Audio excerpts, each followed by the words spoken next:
G'day guys, this is Jack from Sons of the East and you're listening to the Mixtape. Hello and welcome to the Mixtape podcast, where every week I take a deep dive into my guests' musical influences and inspirations by asking them to make up an imaginary mixtape. They'll have 6 track choices and they'll have to pick from categories including their favourite cover version, a song they wish they could play to their 18-year-old selves, a song for a romantic interest, and a song they sing in the car or the shower. If you're enjoying these episodes, then please feel free to go to the top of the page, rate the podcast 5 stars, or give us a follow on social media at the Mixtape Podcast and Radio Show. And you can discover over 100 archive episodes just by visiting themixtapepodcast.com. Thank you so much for listening, and I hope you enjoy this week's episode. Hello and welcome to today's mixtape. And today on the show, it is an absolute pleasure to be chatting to Jack from Sons of the East. How are you, mate? Good, Mark. How you going, my friend? Fantastic, mate. Great to be here. Great to be here on this Friday afternoon. So lots and lots going on for you at the moment. We'll chat about the new record in a bit, but you've just announced a massive tour, Australia in August, and then on to UK, Europe, and North America as well. I won't run through all the tour dates. The significant ones for Perth, 16th and 17th at the Freo Social. One's already sold out. I think the 16th sold out. You very kindly added a second show for us there. sonsoftheeast.com is where you can find out all the rest of the tour dates and ticket links and all that other good stuff. Loads of fantastic places on that tour, Jack. What are some of your sort of favourite places to play? And when you're on tour, how do you go? Would you get out and about and see the sights when you're touring around, or do you prefer just sound check and chill out? First of all, thanks for the plug. Second of all, yeah, we've got a lot of great places come up and a lot of places we've been to many times touring now. We've been touring Europe since 2018. Obviously a little hiatus through the COVID era, but we've been going back for a long time. And yeah, there's heaps of places that we're each are looking forward to have our own little special bonds with in different cities around the world. And me particularly, I love Barcelona. I just feel almost at home there. It's a really special place. I love the people and just love the city. I think it's a beautiful city. New York's always fun. LA, San Fran. A lot of the Canadians almost feel like Aussies. So when we go over there, it feels a little home away from home as well. It's been nice. Pay relationship there, which is cool. But also like different cities, you like them for the city and then you also sometimes like them for the audience they bring as well. So some cities have just like great crowds and there's heaps like I mentioned, Barcelona for once again. And anywhere in Spain's always great. Milan's fun, London's a great crowd. Obviously all the Aussies are amazing. We love coming over to Perth as well. We've been coming over there for a long time now and thankfully we always get a few days in Perth or wherever we are, and it's always nice to have a little bit of relax there. But unfortunately, this tour, there won't be much sightseeing or getting around the cities because it's pretty hectic. Yeah, we're on the buses in Europe and America, and that's usually you get into the city, you sound check, you have your dinner or whatever, then you play, pack up, back on the bus and drive to the next city. Every now and then we'll get lucky and might get a 9 off, but a lot of times it's like 6 in a row, day off, 5 in a row, day off. Yeah. So I'm hoping there will be a couple of times that we can get our walking shoes on and go for a trek. It'd be pretty full on, I think. And in terms of Perth venues, mate, you're playing the Freo Social this time. What are your favourite Perth venues you've played over the years? There hasn't been many. We've only done 2. We usually just play Mojo's in Freo. We grew up. We played there probably 6 or 7 times, I think. And then last year we played, I have to jog my memory, but it's the one it's like a square box and it's tiered like that, if you know what I'm talking about. Metro City. The Recordbite. They're both got that same tiered setup. Yeah, we played the Recordbite last year. That was fun. That was a good show. I remember that one. I saw your London show is at the O2 Kentish Town. Obviously, that's my hometown. Probably picked up in the accent. That was my very first ever gig as what would I have been, 19 years old. That's where I saw my very first ever gig. It was the Town and Country Club then, as it used to be called. Yeah, I saw Paul Rodgers from Bad Company and Free. He had a solo career going and he had a Muddy Waters tribute album and he was touring that. And he had, like, on the album, he had Gary Moore and Brian May and loads of like guest guitarists on playing these Muddy Water songs. And some of them came on stage, like, and it blew my mind. But yeah, it's a cracking venue as well. Like, it's a really good one. That's Yeah, so crazy. I'll shoot all my mates a message and they can hopefully get down and see you at the Kentish Town Forum. We're also chatting about the new album. Is it the 13th of June it's out? That's the pre-order date. Is that the date it's released? Or Yeah, so we're going to push it back to the 27th now, just because there's been a few surf trips booked in, and we've been a bit shit there with getting our ducks in a row. But yeah, the 27th of June now is the album coming out, and yeah, we're pretty excited. Yeah. It's gonna be good. Tell us a little bit about the album. What can people expect? Or is it going to be similar sort of sounding to your previous album? The overall vibe is there's a little bit of you hear a little bit of our old sound in there, but we're trying to push the boat out just a little bit further into newer territory. Obviously nothing crazy, but we got some soul stuff in there. We got some like JJ Cale stuff in there. We got a lot of stuff that you'll be able to hear our influences, but have put a Sons of These spin on it. We did 105 shows last year, and then when we got home, we had a couple of months to write and record this album. So we really went head down, bums up into it. And yeah, we're pretty happy with how it turned out. And we're hoping that our fans and maybe some new fans might like what they hear. How do you go with the songwriting in the band, Jack? Is it a bit of a co-op? Do you all contribute, or how does that work?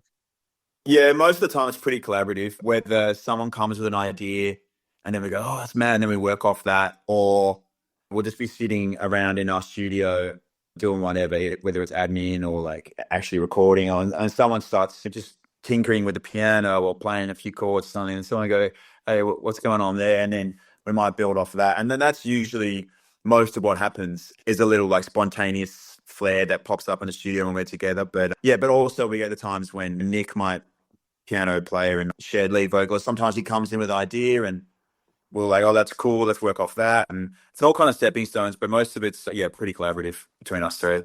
Let's talk about the album title. That must have been a quick band meeting when you were coming up with the album title. Was that just you need to get to the pub, or what's the story there? The album's called Sons, if anyone's not already familiar. We sat down here and we had a long, hard look at ourselves. And it was a hot day and we thought, let's get some creamy pints into us. I know it's hard. It's really hard naming an album sometimes because you're going to put so many different emotions into one that encapsulates what you said in 13 different songs. It is hard, and we just thought it was punchy and it looked cool. And we did have a lot of other names we were throwing around, and they worked, but Sun's just easy. We don't even have to explain it. We do a lot of interviews like this where we're trying to explain the meaning, even of the last album, Palomar Parade, which is easy. It's where we recorded the album at the time. But this one, just easy, Sons by Sons of the East. That's available now through the website, sonsoftheeast.com. Some nice vinyl on there as well. Are you much of a vinyl collector, Jack? I am. I've got a big stack I'm looking at right now over in the corner. They usually collect dust. I rarely pop them on, but they are nice to have and hold. And I've got some special ones. I've got a lot of more quality, not quantity for me. So I've only pick out the special ones. Yeah. But I've got a handful in my collection. Yeah. What about yourself? Yeah, I always try and go for, like you. I always try and go for like the web store pre-orders where you get like maybe a different color variant or a signed insert or something like that. Just this week, you familiar with Damien Dempsey, Irish singer-songwriter? No. He's got an album called Shots. It's like his classic album, and he's just reissued it on this lovely silver grey vinyl with a signed insert. And I remember I was having one of them nights where I couldn't sleep, and I just picked up my phone and I started scrolling, and I saw his Instagram reel where he was like talking about, we're going to reissue the album, blah blah blah. And I was like, I've got to have that. And it was like, I think it was like $70, and then it was like another $40 postage because it comes from Ireland. Obviously, it's the worst thing about being a vinyl collector in Australia.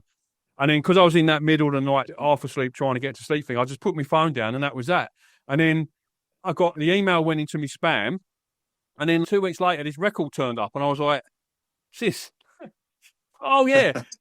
Forgotten all about that. I bought it and forgotten all about it. Yeah, I do that a bit. Yeah. Drunk purchasing. I do that a bit as well, and then get surprised for it. Absolutely.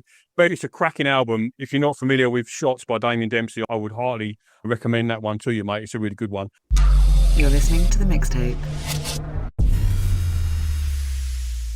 The Mixtape is brought to you in association with Giglist. Giglist is your one-stop shop for all your live events. If you're looking to get out and experience some live music, you can filter by artist, venue, suburb, or date. If you are an artist, it will take you less than a minute to list your gig for free on the website. The Mixtape brought to you in association with Gig List, gigs in a list. Talking about recommendations, mate, let's chat about your mixtape track choices then.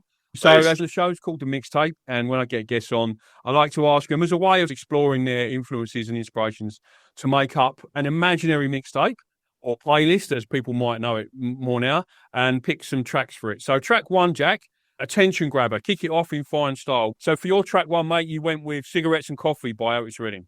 That is, I feel like it's been in so many movie soundtracks, Cigarettes and Coffee, and it's such a it's such a vivid imagery, that song. I can just imagine sitting in an American diner at 2 a.m. You can smell the kind of bacon grease coming off the fryer, and you're just smoking a dart and having a black American coffee opposite a loved one or whatever.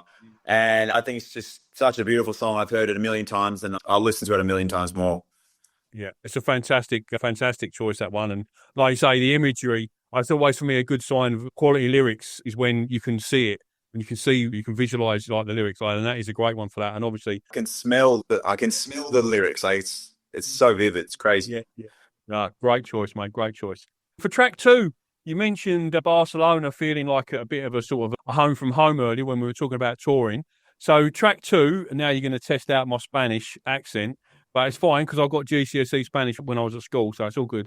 So you went with, for your track two, that you sing when you're on your own in the car or the shower, Jack, you chose Adios Amore by Christian Nodal.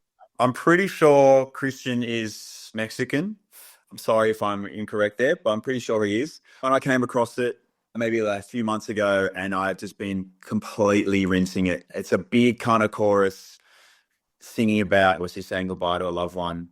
And it's, even though it's like gut-wrenching kind of lyrics from what I can decipher, it feels like powerful. If you pull up next to me in a red light, I'm belting that thing in the car. Adios, amor, it feels, it's great to sing.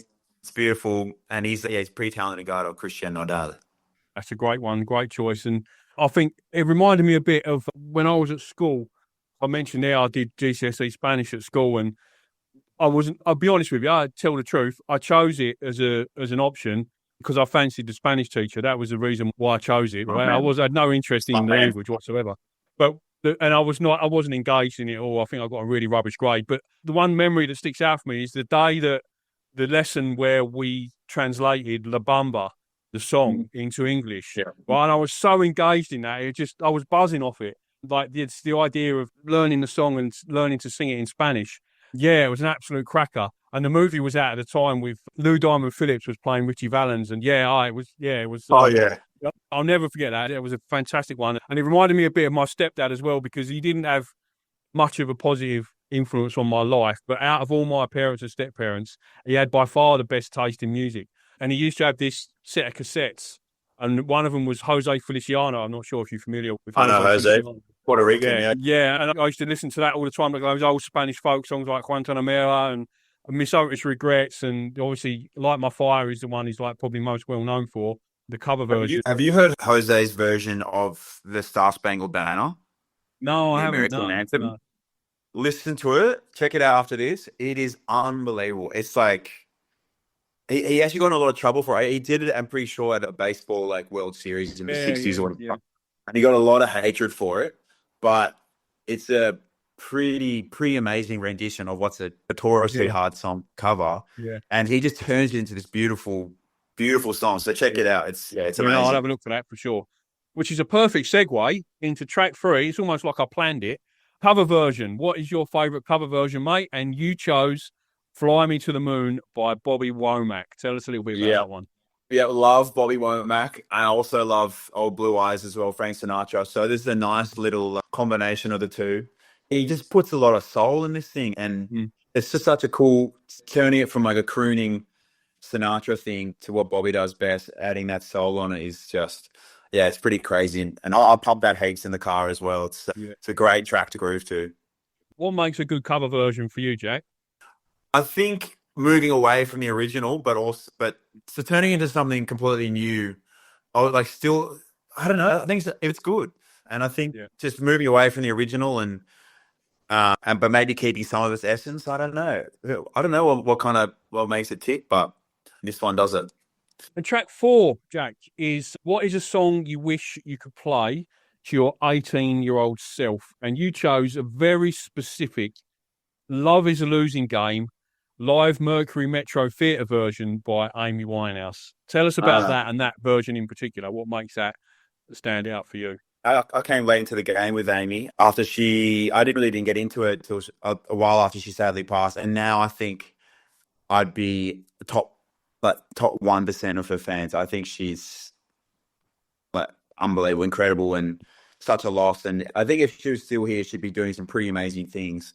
And not the lyrics, are obviously pretty sad, that song, but I think it's probably maybe one of the best songs I've ever heard. And I think, and if I played that to my 18-year-old self, not so much to take in the lyrics of, love's a losing game, that kind of thing, but just to get into the emotion of Amy and what it is to be a songwriter, I feel, because that song is pretty special. And that's the recorded version, just the one on the album, but this one that I put forth to you, the Mercury Metro Theatre version, she really uses her voice like an instrument. It's like she's singing the melody, but she's playing with it, and she's going up and she's going down. And as for me as a singer, I don't really take risks like that when I go live. I just try and stick to the script. But hearing her kind of play like that it's inspiring. It's cool and sexy, and yeah, she's amazing. And I wish I got into her a lot earlier. So playing that song when I was 18 would have, been good for me. I was fortunate enough to see her live, would have been mid to late 2000s, about 2005 or 6 maybe, at a festival. And it was one of those where she was like in and out of rehab, and it was touch and go. Is she going to show? It was one of them. But she showed up and it was incredible. One of the best shows I've ever seen. Like, she was so good. Wow. Yeah, unbelievable artist. And I remember when Back to Black came out, saying to my mate, like, in 100 years' time, that album is going to be up there as an all-time classic standard. It's going to be so revered. And yeah, and obviously the legacy, didn't know at the time how it was going to turn out, but yeah, man, what an artist. And yeah, I've tried to look for that version that you're talking about, but I couldn't find it. So I'll have to have a further dig and make sure I play that one on the show. On the podcast, I will be, if you're listening on the podcast or the YouTube channel, there'll be a link in the description to the podcast to a Spotify playlist of all of Jack's mixtape track choices. So they're all there as well. And while we're talking about playlists as well, if you go to the mixtapepodcast.com and click Spotify playlist, you will find all of the track ones in one playlist, all of the track twos in another playlist. So not only do the guests get their individual own mixtapes, then I put them in like all the track ones on one. So there's some fantastic playlists there as well if you want to check them out. The mixtapepodcast.com. All right, Jack, if you were making up this mixtape for romantic interest, trying to let someone know you're keen, you chose Both Sides Now by Joni Mitchell. Yeah, I just think once again it's one of the most beautiful songs I've ever heard written. It's so poignant, talks about life and love, and I don't know, it gives you that feeling when you listen to it, when you just trail off into thinking about life and what it is to be alive and what it is to be human. And I think, yeah, I remember the first time I heard that song, and I think it was in the Love Actually scene where Emma Thompson I think she's getting the necklace from Alan Rickman, or heartbreaking. But yeah, it's such a beautiful song, and I've listened to it. I use it as a bit of a crutch, some emotional crutch sometimes, whether happy or sad. And yeah, it works both ways, as the song suggests. That's the joy of music, mate. That is the absolute joy of music. Correct. Okay, finally, to round out your mixtape, Jack, track 6, I asked you to pick a song that you feel doesn't get the sort of recognition or kudos that it deserves. And you chose Didn't I by, is it Derondo? Yeah. You know that track? Talk to us about Derondo. Look, I don't know. I don't know much about him. When I say people, his name, at least in my circles, no one really knows much about him, but everyone seems to know that song. It's a Great song. Is there a chorus? Is there anything? I don't really know. The song just flows. It's such a good track. And every time you put it on, it's just such a vibe and people seem to enjoy it. But if I say Durundo, everyone's like, who? You know what I mean? It's not a household name, but it's such a classic kind of soul track, that one. So yeah, give the man his flowers. He may well have it. I haven't dug deep enough, but I just know when I drop the name, it's, doesn't pop up on people's heads too much. Okay, Jack, just to round out your mixtape, obviously you've got a lot going on this year, but future plans, post on the tour and post this tour, what you got coming up mid to long term for the band? We're just hoping we can keep touring overseas and moving to different territories. So we got the album coming out 27th of June, and then we've got the tours coming up. And then I'm sure we'll be back in the studio end of this year, early next year. And then we'll be hoping, and I want to get to Asia. I want to get to South America. I want to go to some places we've never been before. So I'm hoping next year we can, or maybe the year after, we can get ourselves over there. And hey, I heard they're terraforming Mars now, so maybe we'll end up there as well. Jack, it's been an absolute pleasure, mate. As I said at the top of the show, sonsoftheeast.com for all the tour dates, Australia and UK, Europe and North America as well. And you can also pre-order the vinyl, the CD and all that other good stuff, sonsoftheeast.com. Jack, it's been an absolute pleasure, mate. Can't wait to see you 16th and 17th at Frio Social. I'll be there with bells on. Yeah, thanks a lot, mate. Cheers. It's been a pleasure. Cool, man. Thanks, Mark. It's been a pleasure. Cheers, mate. Cheers, mate. Take it easy, Jack. Thanks for the chat. Thank you so much for listening to the Mixtape podcast. If you've enjoyed this episode, don't forget to go to the top of the page and rate it 5 stars, or give us a like or follow on social media at the Mixtape podcast and radio show. Don't forget, there's over 100 archive episodes just waiting to be discovered. And all you need to do is visit themixtapepodcast.com. Thank you so much for listening. Until next time.